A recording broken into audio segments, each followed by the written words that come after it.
Hey tubers, it's me again, Ben. I know I just spoke to you last night, but I've decided to do another video because Christmas came a little early for Laura and I. We went shopping at Dick's today and I bought some fishing stuff for next year. This was the first big present. I bought myself a Wright & McGill Skeet Reese baitcaster rod.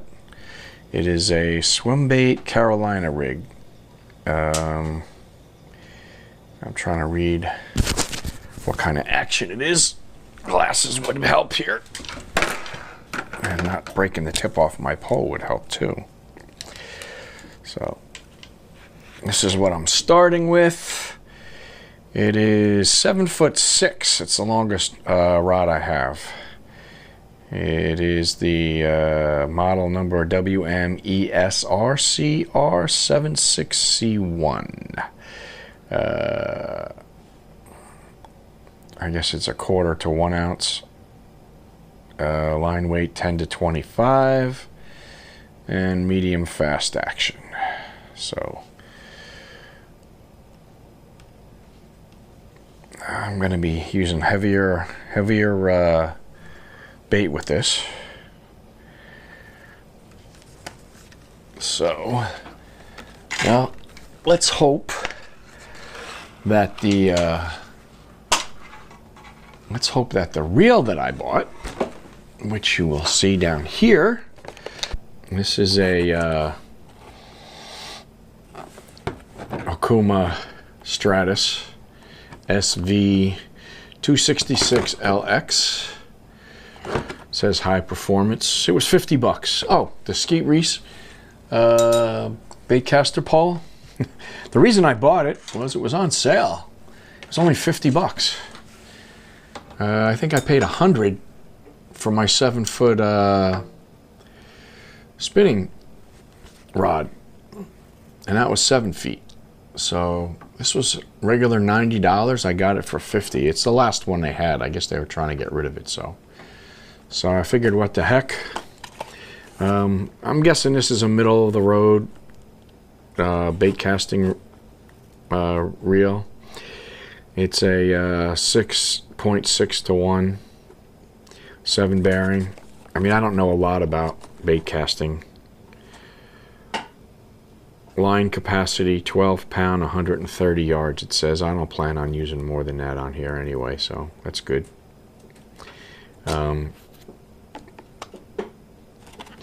It's left-handed. Jake and Daniel laugh at me. I'm right-handed. When I fish, I like to reel with my left hand. I know it's weird, but I just feel more comfortable reeling with my left hand. So I cast with my right and reel with my left. I did buy some other things.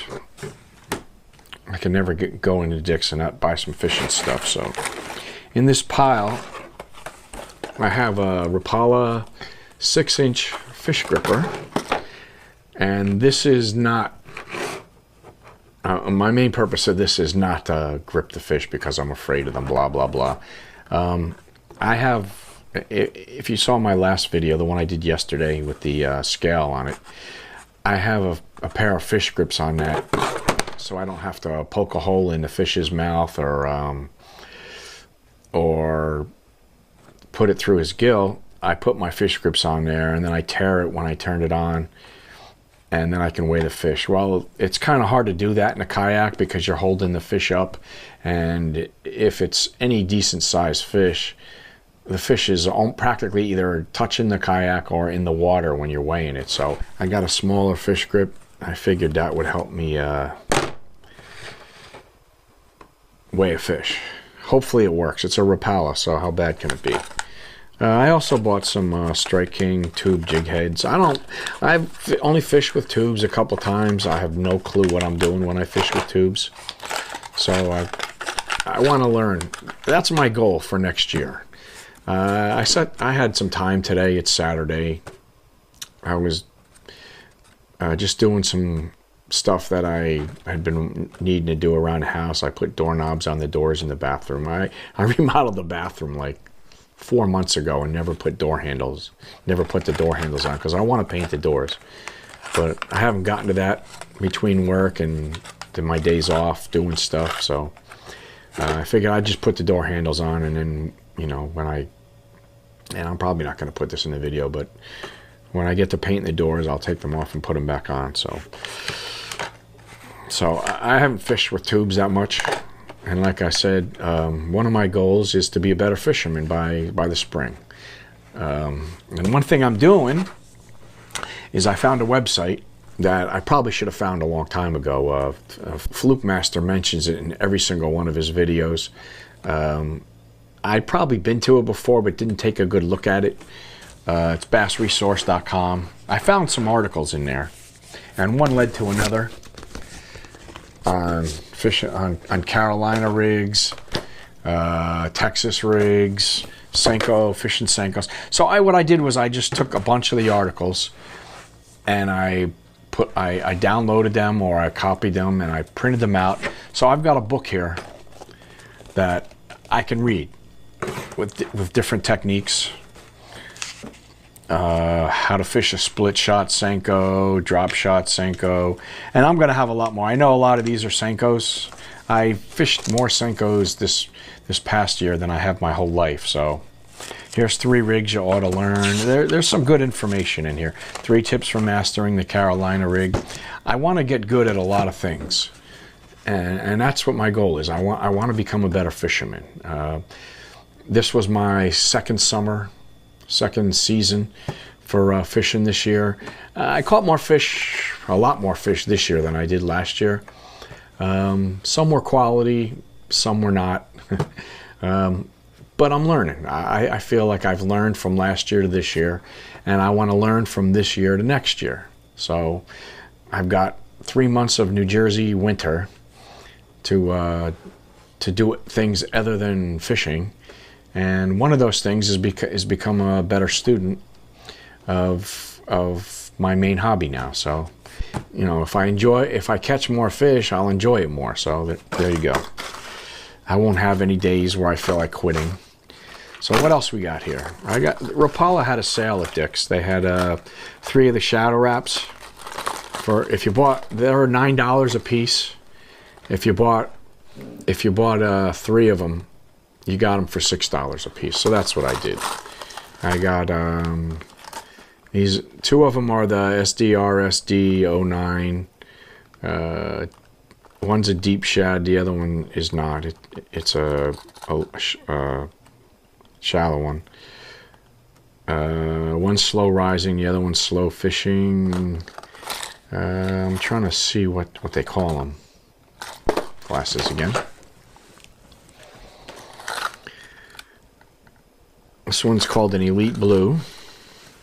I'm trying to get ones that I think might look like the type bait fish we have here in New Jersey. This is the deep diving one, and it's called a Carbon. It's got a nice shiny bluish hue in it, with like a little bit of yellow under the chin. It could be sexy shad, I guess, except it doesn't have the spot. This one is a shallow diver, slow sinking. This is a SDR-11, so it's a little bigger than the other 2.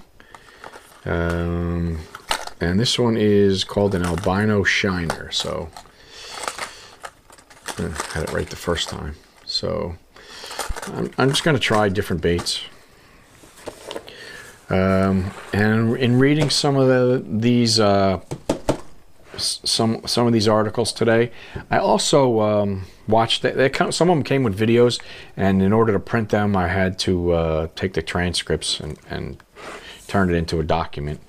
There's one in here. I forget. It's Mike Iaconelli. 3 tips for mastering the Carolina rig, and he talks about weights. Now he suggests that you use tungsten weights because they're a better sort of microphone, or better for feeling the bottom, which he stressed was what a Carolina rig is better for than a Texas rig. I started out by comparing a Carolina to a Texas rig because I know they're both pretty popular. So I figured I'd learn and read up on what the difference was. Why would you use one over the other? And I went from there to trying to figure out how to rig both of them, how to make them more effective. So I'm trying to cram all this in before before the end of March, beginning of April of next year. So he suggested tungsten weights. Unfortunately, Dick's, their selection of weights wasn't that great today. I guess it's the end of the season. They're not filling the shelves with more. And he mentioned half ounce, 3/4 ounce, and 1 ounce weights for different applications. Well, the only decent weight tungsten ones they have were 3/16, so I bought them. I figured I could try them later in the year. And I bought the sizes he suggested. They only had 2 bags of 1 ounces, and he suggested that for rougher water or deeper water deeper than 25 feet, which I don't fish that often, but if we hit the reservoir next year, the Manasquan Reservoir, we will be fishing water deeper than 25 feet. And they didn't have the same brand, so I bought these Water Gremlin slip sinker. They call them slip sinkers, but they're bullet weights. These are the half ounce. Actually, I didn't have 3/4, so I bought half ounce. These come 7 per bag. They're all lead. These are lead. The VMC ones were tungsten, so I figured I'd at least buy the lead ones. That way I'd have them, and then if they come out with the tungstens, or I could always order the tungstens online. And these are 1/4 ounce. So, and then because I bought a new pole, the last slot, I have 2 fishing racks in the garage. One's a plastic one, it only holds 3 poles, and the other one's just like this one. This will hold 6 poles, and they're all full. So, and some of them are old poles. One of them has a pole in it that I had when I was a kid. The other one has Laura's pole in it. It's, I forget. I don't know. It's like the one I caught the pickerel on in one of my very first videos. It's kind of like a kiddie pole. So I bought another one of these to put more poles on. I don't want this pole to get broken.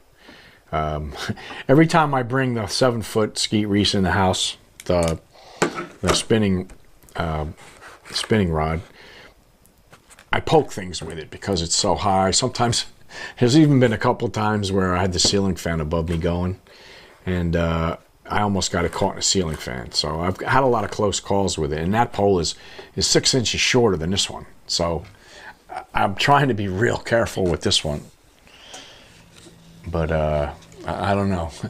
I'm not having much success. I can actually lean it against the ceiling fan and have it hold it up. So I know I can't have the ceiling fan going when I have this in the house. But I just figured I'd run through some of the stuff that I picked up today.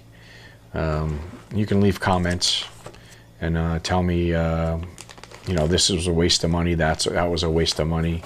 Good call, $50 on the ski. Whatever you want, whatever comments you want to leave is fine.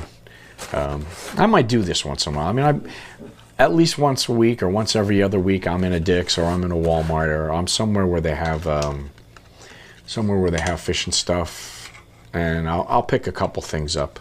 I did pick up a couple things from Walmart this morning also. I might as well show them too. Not this morning, I'm sorry. We went to Walmart yesterday, and I got these. I figured I'd try these. They're called Houdini shad. They're like a smoke color with a gray belly, and they have a strange tail. It's almost like a fluke. I don't know if you can see that tail. It's almost like a fluke tail, except it's one piece, I think, and it's wide and flat. So I figured I'd give this a try. It says to put it on a 4-aught hook, 4-aught wide gap. So we'll try that. And here's a Strike King KVD Perfect Plastic. These are baby bass. For some reason, the baby bass seem to work pretty good for me. I've got a couple of baby bass hard baits. I've caught fish with that. And I've got some smaller Baby Bass soft plastics that I use that seem to work good at certain times of the year. And these also kind of look like, these look like they have like a worm tail, I guess. They look like swim bait, but they have like a wormish tail. So we'll see how that works out. So is that all I got? I think I bought some fishing line too.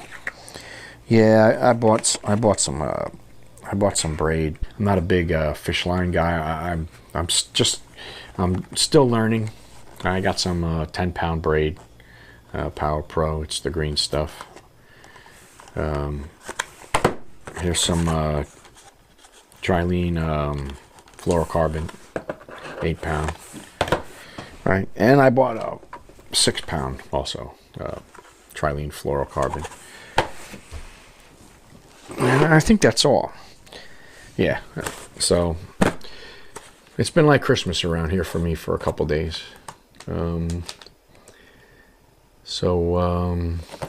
I thank you for watching my videos, and I especially thank my subscribers. And if you like this video, give it a like, and we'll see you next time. Take care. Have a good night.